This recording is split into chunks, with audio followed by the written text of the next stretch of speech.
so much for joining us today despite your busy schedule. eValuate webinar series is aimed at sharing best practices of making HR and L&D professionals an enabler of strategic value. Today's topic is tHRob, the pulse of new HR paradigm. In this webinar, we take a deeper dive into the key challenges that business are facing in the evolving hybrid paradigm. This panel discussion covers some of the interesting questions on how to attract, engage, grow, measure, and retain talent in 2022. This time, we are trying out an interesting format, a panel discussion with our esteemed speakers. This webinar is for an hour, and the last few minutes are reserved for Q&A. Please feel free to share your questions in the chat. We will collect them for the speakers to answer after the discussion. It is my pleasure to introduce our speakers of the day. With 25 years of experience in HR operations, change management, leadership, learning and development, and organization development, we have Annapurna with us today, who is the head HR and admin, Fime India Pvt Limited. She's a recipient of many recognitions, including the 20 top most impactful HR leaders given at 3rd edition of tHRob Vision and Innovation Summit and Awards 2022. Hearty welcome, Annapurna. Thank you very much. Thank you, Kanipriya. Thank you. And then I'll introduce Sindhu, a management consultant turned entrepreneur. Sindhu is the director of Ignite, Akademi, and Sarva Happiness. Having lead business IT and CRM programs across the globe with GE, Infosys, Nestle, Cognizant, New Look retailers in India and United Kingdom, she now works with organizations to enhance their people effectiveness. Her companies work in the arena of leadership, team building, culture building, employee and customer engagement. She's an avid Toastmaster, a visiting faculty with various educational institutions, a speaker, dancer, and a poetess. Welcome, Sindhu. Thank you, Kanupriya. Thank you, IIHT. It's wonderful to be here. And hi, Annapurna. Hi, Sahil. Hi. Hi, Sahil. Great to have you. So, a certified NLP, MBTI, and design thinking practitioner and the senior associate director at KPMG, Sahil Nayar shoulders the responsibility of leading the people function for the delivery center at KPMG in India. His role involves working closely with the organization's leadership to drive next-gen practices. Building an employer brand, leading and engaging high-performing teams are his forte. Welcome, Sahil. So we'll start with you, Annapurna. May I ask you the first question? Go ahead. Sure. So the question is, in the war for talent today, what are the innovative processes and policies that organizations are using to attract top talent? Okay, interesting question, because I think I'm also looking for some good answers in this, because when we are hiring, when we are trying to get people from different sources, I think every day is becoming a challenge, and I don't feel, or I don't see that whatever we have practiced back years together is working. So every day there is a new challenge. Every day there is something that we have to, innovate. That's my first take. Second is, I don't feel that we need to treat all the talent what we wanted to get into the organization in one particular way, or there is one super success formula for it. So as a talent acquisition manager, what we need to do is, first of all, peel the whole thing. What is the current size or the current numbers you wanted to bring the talent inside? Whether it's a fresh talent, whether it's an experienced talent, whether it's a very niche talent. So please, I will tell that it's time for us to step back, take a pause, analyze your requirement, and do not always see something getting from outside all the time. There would be something very interesting and existing inside, because that is what I have done in my organization. I would rather, I may not be able to get things from outside, but what else I could do from within the people inside, whether I could cross skill them, whether I could change their roles, whether I could do something with those things so that I could give them different roles and, upskill them and then put into those projects and things like that. And if I wanted some fresh talent, how do I keep the fresh talent? Fresh talent or freshers, we cannot expect much because they are not ready. They will, and do not get with that mindset that they will be quick cakes for you to do work and things like that. You need to have a strategy in that hiring. Completely they're telling that, hey, it won't work now. I know I need to give some 6 months to 1 year time. So let me be very patient with that talent. So we need to have something there. And then lateral hires, where do you really want it to bring? Because lateral hires are going to be costly. Definitely the market is so much up. So again, do you want to use some specialists for certain projects? Do you want to bring some gig workforce? Do you want to bring some consulting approach? Or do you want to subcontract a part of the work or something like that? Please think broad. And from past 2 years, it's becoming more inevitable for us to see business in a very different way, see talent in a very different way, and also to manage this talent pipeline for us, for the continuous business outflow. We need to really step back and then make some strategies differently. Like I said, for freshers talent, for lateral talent, for any specialized talent, or for internal people and things like that, give opportunities. And my one biggest take is try to give more opportunities for the internal people. It becomes very easy for you to grow them, make their careers, and also see that they take the responsibility and they're with you. So that's something which I could say. And I don't feel that there is one super success formula anywhere over here for all of us. Let's not be into the dreamline that, if I get this guy or do something magic, the magic wand will never work. It has never worked also. So better is be closer to the business managers, understand what it requires for us to do. And the biggest thing is not to panic. There is attrition which is going to happen.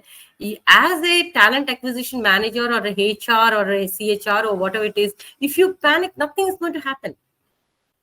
Just take that. It's going on. We are all a part of it. Could we have done something to not to happen? Then there are lessons learned. And supposing there are nothing that we could have done at this point of time to retain this talent, let go. We have to let go. We cannot keep it. It's not in our position. So it is always a let go. But what could I really do to keep the others? That's one thing. Why have people been there with me? And what they can do for you? Ask these two questions. And then you'll get lots of answers. And then I think we'll be in a better position to have the talent and address the talent needs. Thank you, Kanu. As we go ahead, we'll have so many more thoughts. Yeah, it's very, very valid, and I absolutely agree with you. So I would like to bounce off the same question to Sahil. Sahil, do you want to say something on this? So I'm going to request you to repeat the question one more time, if you don't mind, and I'll be happy to share my perspective. I know Anup has shared a lot of details. In fact, I like the vulnerability that she brought to the conversation to say that even she is finding answers. So I don't think it's going to be any different, but we'd love to hear the question one more time. Yeah, so the question was, in the war for talent today, what are the innovative processes and policies that organizations are using to attract top talent? I think 2 or 3 things, to my mind, that organizations are doing. One, the ones who have deep pockets and who have a lot of funding are definitely going the money game, and they're really going the downward spiral. In their mind, they also know it's not sustainable. They know that it is going to be a challenge, but given that the thought process is slightly myopic and strategic, the reason why I call it myopic is because there's a short-term view to the war for talent, saying that this situation won't last long, it will even out over a period of time, and therefore if I need to catch 2, I catch them today. The second part to it is also strategic, to say, if I want to attack competition and I know there is a war for top talent, I know I may not succeed as much if I get the person on board, but I'll succeed more if the other person doesn't go somewhere else, right? And therefore, the one big bait that a lot of millennials, top talent, niche talent are falling for is compensation. Because they are saying, while the sun is shining, let's really, get the money in the account. And of course, then do all your staycations and travel the world and hit all your bucket list and all of that. I think the second fundamental thing that people are doing, which of course I wouldn't call it innovative, but people are trying very hard to ensure that once you wooed a candidate, the candidate becomes an employee. And if it means the smallest of things through the entire life cycle, which means even buying out notice period or during the notice period, staying in touch with the family, trying to have various touch points in terms of goodies, in terms of all this song and dance. I think you've seen a lot of WhatsApp videos on a lighter note where you've been trying to attract candidates and keep them engaged and ensure they don't run away. I think the third thing to my mind is what I call as deep engagement, right? On a lot of platforms during COVID, you saw various organizations launch certifications. And I'm digressing a bit here, but I'll link the point in a minute. They launch certifications, and you see so many people who have their LinkedIn filled with certifications. But the moment you have a conversation with them, they don't know even the basics of what they call themselves as certified, right? Now, link this back to deep engagement. You offered someone a job, you offered the compensation the person expected. But the irony is, through that 2 months or 3 months, the person is using your offer to negotiate 5 other offers. And therefore, my CTC is not the last CTC that I am drawing in my organization. My CTC is the last offer that I have. And therefore, I think deep engagement is very, very critical to aligning people to their purpose, to aligning people to the kind of work that you do, to aligning people with the leaders they will work with, and getting them bought onto the vision a lot before they have joined, rather than they feeling distracted because today everybody is in a candy shop and you may have got one candy, but 5 other candies on the other side look more colorful, look more beautiful, and appear more tasty. So I'll leave it at that and hand it back to you. Thank you so much, Sahil. Thank you so much for such an insightful add-ons. So my next question is to Sindhu. So Sindhu, may I ask the next question with you? Yes, please. Employee engagement is misnomer for setting up a few fun activities and hoping the employees are engaged. What can organizations do to truly engage their workforce? What are the key drivers? Thank you, Kanupriya. I would like to answer that question by relating it to the previous question that you asked Annapurna and Sahil. We are at an age where, number one, the attention span is highly limited. Number two, there's an information overload. And number three, we as a generation of human beings seem to be very transient and satisfied at the surface level. What does that mean? So, like Sahil said, where compensation seems to be the driving force for the current workforce, nowadays you find companies trying to lure people to join them by shooting flashy videos, having come back to work programs, sending them gift hampers, and then flashing them all over social media. You see all this. While these are wonderful, good, sensitive gestures, sometimes we overdo it so much so that it appears as though you're just catering only to the surface level of the mindset. But employee engagement is more than that. If you ask me, an employee who is engaged has one very intrinsic trait, which I call it the sense of belonging. Any employee, for that matter, across any organization or domain has a huge sense of belonging. And what is sense of belonging? It's that feeling that enables the employee to think, this is my company, these are my people, this is my team, these are my customers, these are my products and services, these are my deliverables. So there's a huge link between sense of belonging and ownership. Unfortunately, what is happening these days is because we're the fast food generation and everything is had at our doorstep, at our fingertip. We just want to satisfy clients immediately. We want to deliver the project immediately, which means I need to get a handful of employees, ensure that they are in that project and that deliverable for that period of time. And then they move on to a different project. Therefore, they have a different manager and a different leader. So the onus transfers to that manager or leader. What we fail to understand is employee engagement does not start with fun. It actually starts more at the level of trust. How much trust am I creating with the employees? How much do employees believe me, trust me, agree that this is a great place to grow, believe that this is a conducive team to grow, believe that they're a part of a family called that particular team and organization? And sometimes we have conversations where people say, I'm conducting fun activities, I'm conducting lemon and spoon activities, and my employees are not engaged. They will not be engaged because we're still catering only at the surface level. It's high time we start thinking about going down to deeper levels and understanding, am I kindling inspiration? Am I kindling pride? Am I kindling the love to come to work? And most importantly, I, as an organization, am I kindling that sense of belonging? And only then can an employee be holistically engaged. Over to you. Very, very interesting insights. So what are your thoughts, Annapurna, on this? Would you like to shed some light on this? Interesting, very interesting. Sindhu has brought it very nicely, very aptly telling that the words like sense of belonging. And it's not easy to, to put that in place. It's a very hard thing. It's a very, it's a very delicate thing. How do we nurture this? How do we create that? And it becomes so very tough to create it. I just saw the last couple of days one resignation mail floating around in LinkedIn.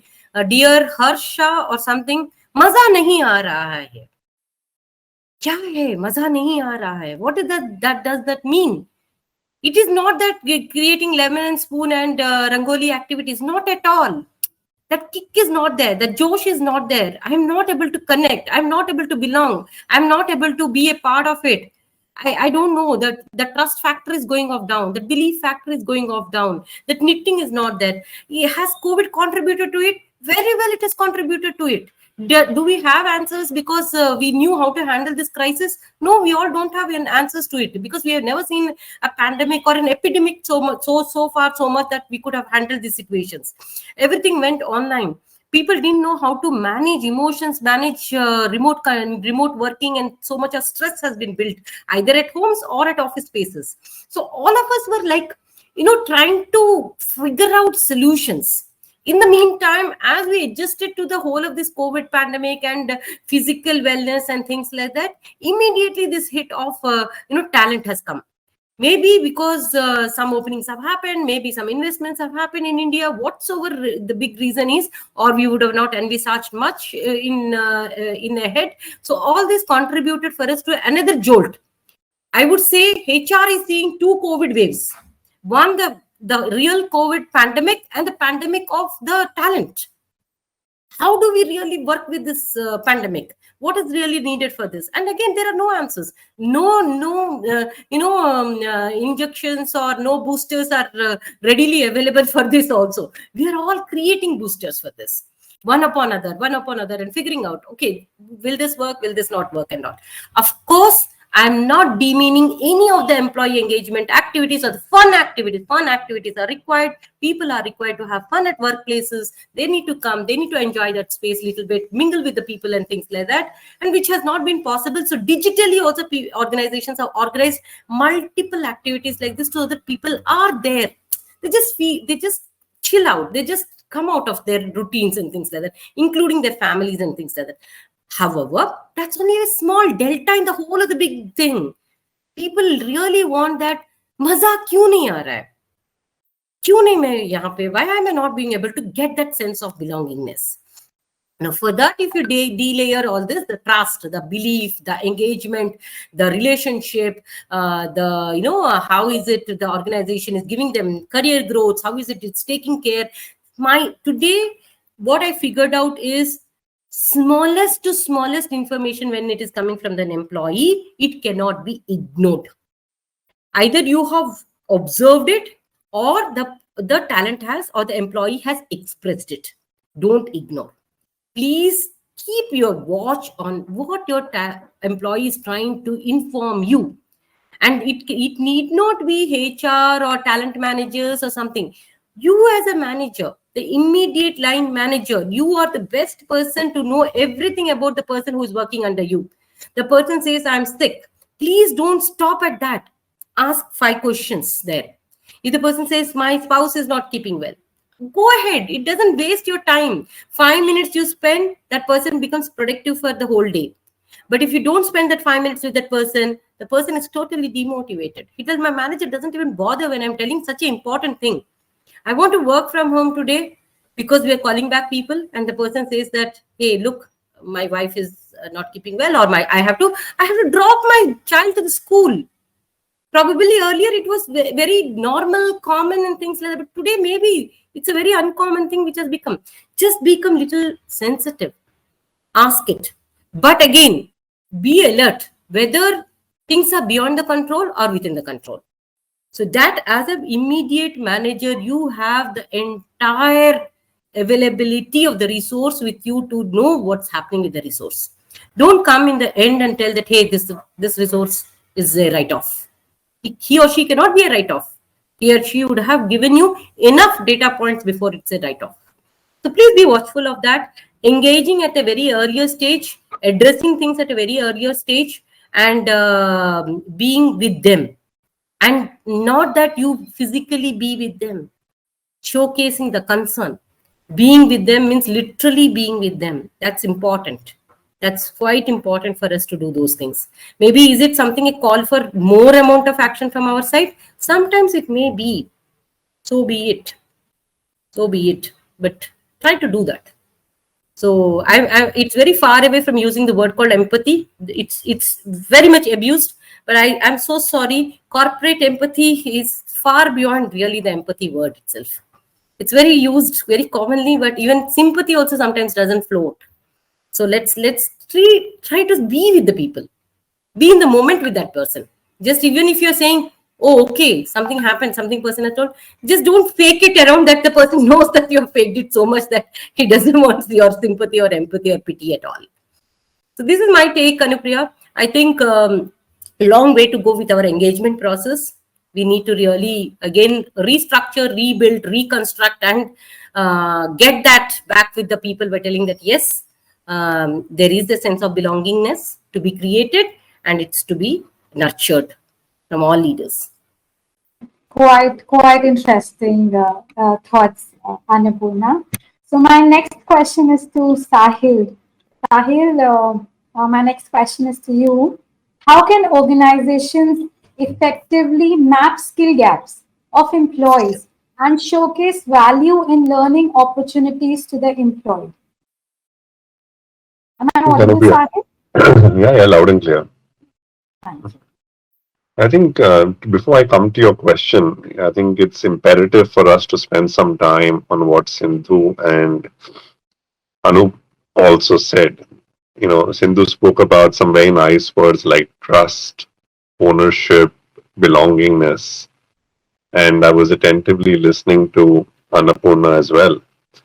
I think for the longest time, we found it very convenient to bucket all these words into one offering to say, oh, but there has to be trust and there has to be ownership and let's create belongingness, because just touching the surface is not enough. But one of the key principles of any kind of design thinking methodology is to put people in the center, put the user in the center. And if you put the user in the center, which is your employee, my question is, it's slightly provocative, so pardon me for that. But the question is, how many employees are actually looking for belongingness with their organization? When actions don't meet words, when, as Annapurna very correctly said, yeah, Annapurna, how are you feeling? Acha, what happened on that report? At least wait for her to reply. How are you feeling? What happened? Didn't happen? Is she in that space? But I'm just asking that as a formality. And she can see through it. And when she sees through it, Am I going to even feel as if I belong? Of course not. I'm going to say, yes, I'm here to do a job. I'm getting paid for that. And now linking it to your point, I have to be relevant. My skills need to be in place, because if there is no immense amount of relationship, then all I need to do is be great at my task. Because you learn this for the longest time, that people keep oscillating between high on relationship versus high on task, with relationships significantly going down. And here I'm broad basing and generalizing it to say people today are so preoccupied with their own personal situation that they have very limited to offer in an organizational context. More often than not, it is lip service. In many cases, it would be genuine as well. I'm not discounting the fact that there are leaders who are very genuine, who go out of their way. Many organizations have done phenomenal amount of support that has been extended to employees during this difficult time and the COVID times. But long story short, it is not across the board. Now, having said that, if an employee today is waiting for an organization to help him or her upskill, I think that person would be the biggest fool. Biggest fool. Because today you are getting traded for the kind of value that you bring to the table. And value happens only when you have skill sets, because beyond a point, English doesn't sail through. People today are very comfortable saying, हाँ यार ज्ञान बहुत अच्छा देता है, बात बहुत अच्छा करता है, but कुछ काम नहीं होता है. Nothing gets closed. These is only talk, talk and talk. And therefore, knowledge can help you talk, but skill sets help you deliver. And I think people who have been in the industry for a long time, I have seen many of them, close friends of mine, who've actually used this COVID time to reinvent themselves, to pick up education from higher courses, higher universities, to actually go and do different kind of work. If there's an HR guy and the guy says, you know what, I think tech is the future, the guy has actually volunteered to do a project with the tech team to understand how do tech implementations happen, how do you become a PMO, how do you project manage an implementation, and people have on the job as well as academically build their knowledge and their skill sets. Coming to your specific question, is there a need? I think the need is obvious. Are people doing it universally? I don't think so. Why are they not doing it? Because today they're sitting in their comfort zones, thinking jolly well that it's fine, we will continue. But if you really want to know how hard this hits, ask those people who actually lost their job because they plateaued. And I believe each one of us at some point or the other in our careers hit our level of incompetence. And when we hit our level of incompetence, it comes and hits us like a jolt, because we never expected what came and what hit us. But what really hit us was the fact that the world was going in one direction and we were possibly going in the opposite direction. And therefore, the ability to learn, unlearn, relearn, upskill, I think is a daily affair, just like we brush our teeth, and not a once in a year offsite phenomena or a once in a year graduation school or a once in a year training program that we may enroll. Thank you, Sahil. Bouncing on the same question to Sindhu. Sindhu, would you like to add to this? Yes, Kanupriya. So when I was, I'll probably use the storytelling methodology to explain this context. We talk about ownership, we talk about trust, we talk about accountability. Now, sometimes that can become trite with usage. If you look at 20 years back, probably our fathers, our grandfathers, and at that particular point of time, organizations seldom use these kind of words because these were intrinsic to the way every person in the organization was responding to dynamic situations. So let me give you a small example of a small primary school teacher. 1 year back, when children had to begin their school life online, it was very difficult for both the parents as well as the schools to adapt to such sort of situation. So here was a primary school teacher who was teaching art to a group of children who were about 3.5 to 4 year olds. Okay. Now this teacher had a huge responsibility of keeping that age group engaged. So let's forget about trust, ownership, and accountability. Let's see what she did. Now, there were about 20 children on the screen, and the class was happening online, and she was trying to teach them how to draw. All of a sudden, there was one boy, let's call him Rohan, who started crying uncontrollably. Now, it was very embarrassing for the parent who was sitting, and the teacher also had to keep everyone engaged. So she started asking Rohan, why are you crying? And he wouldn't respond, and he was crying uncontrollably. After 5 minutes, the mother intervened, and she said, there's something very disturbing. Rohan has been born with conjoined fingers. Okay, so these two fingers are conjoined, and unfortunately, he's not able to hold the pencil like the other children, and he feels embarrassed about it. Now, I'll just pause for 10 seconds for you. I'll just let you think about it. If you were the primary school teacher, what would you do? Would it be empathy? Would it be sympathy? Would it be responding? Would it be thinking on the spot? What would you do? And what this teacher did was, she said, okay, Rohan, don't worry. Rohan and I have magic fingers. So she immediately stuck both her fingers together like this on the screen. And she said, you know what, Rohan, both of us are blessed with magic fingers. I'll teach you how to hold the pencil. And she beautifully navigated through the screen. And he was just taken aback. And he was so happy to see someone who was just like him. And it seems over the next 45 minutes, he thoroughly enjoyed the art class. And every day he would start looking for the art class. Now, why are we talking about this primary school teacher here? She did not have time to think about, am I going to build trust? Am I going to show empathy? Am I going to show sympathy? What are my gestures going to mean? What's going to be my action? It was just simple presence of mind. And how does that presence of mind get built? Because you are able to see the person on the other side, not as an employee or as a team member or as a student, but as a human being who has his or her own feelings, emotions, thoughts, beliefs, aspirations, a family. And that is the crux towards employee engagement. How much are we able to transcend the barriers that a professional life draws around and look at the other person in a very humane manner, such that every action or word or gesture relates in a manner that we would want it to happen back to us. So when it comes to employee engagement initiatives, at the risk of repetition, though we may have a lot of fun activities that may just scratch the surface, how much are we able to relate to the human being in a person is very important to ensure that, number one, we do a service to that person. When I employ that person, I'm doing a service to that person by employing him or her. He or she is also doing a service to my organization. It's a very symbiotic relationship. Number two, how are we going to grow together in this journey? And number three, how am I building trust?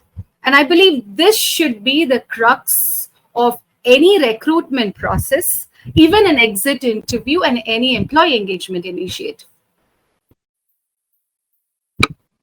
Thank you so much, Sindhu. It was quite insightful again. So I think my next question is to Annapurna. So my next question is, Annapurna, apart from the conventional appraisals, are there better ways to recognize and reward top performing talent? What are the factors to consider apart from sheer performance-based matrix? Good. I think even performance management has undergone a lot of iterations, I would say. And COVID has also contributed to that. And with the great resignations, great attritions, or great, talent, this one, everything has also defined it in a very different way now. One practice I will share, wherein I mean, traditionally I have been doing these appraisals from long donkey's years, I think so, because I don't even it was not called performance appraisal, it was called annual confidential reports. From that era I am there, up to now, called the new word which we have called it as check-ins. So this check-ins is something which I also tried last year, and every 90 days check-ins, and it's not a very big this one. So why is 90 days something a very nice thing to see your top talent or to the entire talent in the organization? Because beyond 90 days, you know that already that the mind is working for something else. So it's good to have that this one. But what about large organizations? That's a fundamental thing which is coming up with the large organizations. Large organization moving up with a lot of these check-ins, doing the processes, then HR team getting so much of data analysis and things like that. It becomes a very humongous task. There comes the technology. Technology is a very good enabler for this. For me, with my organization, around 600 plus, what we have done is we have created a very in-house tool for this. We put the questions. It's not a complete appraisal, but we put 2 relevant questions. Every quarter, every 90 days, we put 2 relevant questions there. And we had a series of interventions for the top talent, especially, whom we felt that, yes, these are the guys who are required or who are capable of doing certain things, everything and all. So how do we really see them engaged? How do we see them some course correction? So there is nothing that, people will be asking that, hey, once in a year increment, yeah, what is this increment? So you should be open. You should be open enough to see that, okay, every time, anytime I need to open up that appraisal system. So appraisal doesn't become an annual event. It's a daily event now. Daily, you are having conversations about your performance, productivity, retaining, understanding the talent. And again, it's not something that, okay, someone brings you an offer and then puts it up and then you start doing it. Even before the thought comes up. And why is your top talent trying to see something else? What are those things which are required and things like that? So what worked, at least from the last 1 year, what I'm trying to see is, yes, do not keep it as an annual event. Even if you're keeping it as a 90-day event, do it not to the very cumbersome level. Make it very simple for the manager and for the appraiser and the appraisee. Let them have this good small discussions around it and have a tab on completely what is happening and high transparency on the metrics. No, people should understand. Many a time I have seen the appraiser and appraisee just doing it as a ritual and telling, okay, yeah, I don't understand what to deliver and what to be this one and all. And someone coming up as an employee and telling that I've done so much. Now, your role demands so much. And then what is your performance metrics? So please, I think somewhere there should be a clarity about what is the performance, what is the desired level of performance. Sometimes as managers, we are not able to give them that. Someone does the routine work and they think that they have done in too much.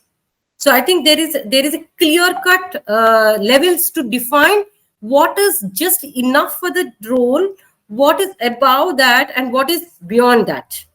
And how is the stretch goal targets, whatever it is, and very clearly visible. One thing is very clearly visible that, yes, this person is really doing it so very well, and then he or she is there.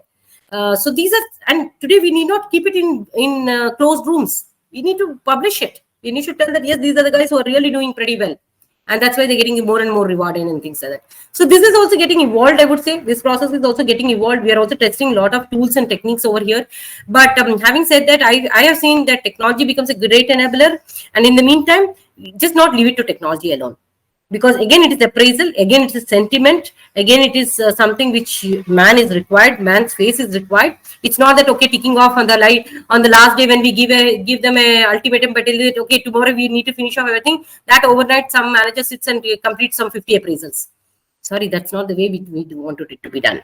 So, right. So conversations. We are not telling appraisals. I think it is more better to have conversations, better to have discussions, and better to have listening as a great skill, because here is where the people expect that whatever I'm saying, my manager is able to listen, my manager is able to give me honest feedback, which is very difficult. Most of the time, we give it sandwich feedback. We give, okay, you guys have done very well, you have really done very well, but no one is ready to hear that but. Just be honest. A simple honesty by telling that what went well, what did not go well, what I wanted, what am I expecting from you. And if this is what is your performance, this is what is your deliverable, be rest assured that this is what you will be getting it. If you're going beyond that, you have the cake more larger for you. So there are some course corrections which have to be done while we are talking about reviews, check-ins, or performance management altogether. So I don't feel that anymore the traditional ways we do, it will work. Having said that, should we go ahead and scrap bell curve? I'm not at all okay with that idea. I know many organizations have done it, they are doing it, but what is the other tool? I don't know. So I don't use bell curve. By having said that, I also don't use bell curve. I will take the data as it is. Work with the data what is coming out. Work with your people as it is. Don't slot anyone there by telling that above average, average, mid, and things like that. Leave it. Treat like that. Get the people data, what is happening over that, work with that, see what is required for the organization. How is it you're going to align with the organization? What is performance versus potential? See some larger discussions around that and start to address all this. And these are some of the things which are helping, and I'm sure they will be helping us more and more in the coming days. This is my take on that, Kanu. Thank you. Thank you so much, Annapurna. So what is your perspective on this, Sahil? Would you like to add? Nothing additional. Annapurna's covered everything, so don't want to repeat, but nothing additional. Thank you. So I'll switch to my other question to Sahil. To you is, it could be the great resignation or the great reshuffle, considerable portions of workforce reshuffling among the major players of the industry. What are some of the biggest factors contributing to this? Is it just the compensation? It's not just compensation. I think there are multiple factors, compensation for sure being one of them. I think a lot of people resonate with purpose. They see which are the organizations that they like to work for. What about those organizations do they like? And therefore start associating themselves with those organizations. A lot of people also have this thing of the bandwagon. So when people go to a certain place, they build a certain culture. People like those people, and therefore, as we always say, people work for people. So when you've seen certain people getting up lock, stock, and barrel and moving, you've seen a bandwagon moving with them for a simple reason that you want to work with people who you want to work with. And therefore, people are comfortable with people who they're comfortable with, and they want to continue working with them. It's just a change of organization. The work pretty much remains the same. I think another alternate perspective that one is also exploring and seeing how it plays out is to also say that I know Abhijit wrote about this a long time ago, where he said that we're going to have pin code jobs, right? And which means essentially saying that it was a very beautiful article that he wrote, and I still recall it. Right, when I met him at the SHRM conference earlier this year, this topic came up and we started debating about it to say that there were times when we would travel 2 hours one way to get to work, right? And today we are saying, oh, but this is my pin code, and does the organization also have an office in the same pin code, the same vicinity, and then I'll pick it up because I don't see value in traveling for 2 hours when I can be as good, if not better, in my job being working from home. So this whole mindset of command and control has moved away to say, let's empower and let's empathize. And therefore, if work is not getting impacted, I'm sure there are industries where you have to be at work. But the other ones that have the luxury of working from anywhere, I think fundamentally, if organizations have made that shift to allow their colleagues to be measured on results and not on how many hours you clock or what time do you log in, I think those are the organizations that are seeing the best of talent work for them. Thank you so much. Thank you. So I think we just have last 10 minutes, but there's a very, very interesting question which I want to bounce to all three of you and would like your perspectives, and then maybe we can extend for 5 minutes and have the questions from the audience, because this is a very, very relevant question. So the question is, and it's for all three of you, how do you put the human back in HR using technology? Sounds like a paradox. However, considering all experiences and engagement has mostly become online, how to bring the human touch to create an engaged and productive workforce? So we'll start with Sindhu or anybody. Sahil, would you like to go first? Sindhu talks about happiness and does a lot of work in that space. I think we should start with Sindhu. You got the right pick. And I think Sahil's waiting to just pick on what I say now. I can see that. Right. Yes. So one of the works that we do in Sarva Happiness is to actually measure the happiness levels of employees. And this is a very right question, because we ran organization-wide survey last year, and we actually ran it through multiple organizations and multiple levels of leadership. Now, there were two major areas that cropped up, irrespective of what level of management the person responding was, and irrespective of what domain and industry the person was. There were two major fears. Fear number one, I'm afraid that I am not getting enough visibility with my manager. That was the greatest fear that we saw that was coming up across multiple layers of management. Number two, I don't know what my manager is doing, and it'll help if my manager tells me what he or she is doing outside the conference and video calls that we have. Now, we have video conferencing, we've got teleconferencing, we've got multiple outlets such as social media, we were constantly connected. Yet it is so paradoxical that people should talk about the fact that I'm not getting visibility, though we're connected 24/7. Now, where does that stem from? It's a huge amount of insecurity, and it stems from the fact that, like me, there are multiple people who are also connecting with my manager. So do I have to stay 24/7? There were people whom I know who would type emails in their draft and keep it and then shoot it out at 1 a.m. so that their manager would believe that that person is working. They would set their alarm clock on the mobile phones to say, send email. You know, that's the level of craziness that this insecurity has driven people. And you talk about technology and the human factor. Yes, technology is great. You can leverage technology to be connected with people. But again, as I said earlier, how much of human sensitivity are we doing it? So if I had to receive an email at 1 a.m., I would probably tell that person, I don't want to receive emails at 1 a.m. I want you to take that 8 hours of sleep so that you're productive the next day. What's wrong with you? Instead, we are at a phase where we want to leverage technology and we just want to be connected 24/7. We want to be visible 24/7. We want to be seen, within quotes, being productive. So the way to bring in the human factor in technology is to step back. Do we actually need technology in every aspect of our work and our life?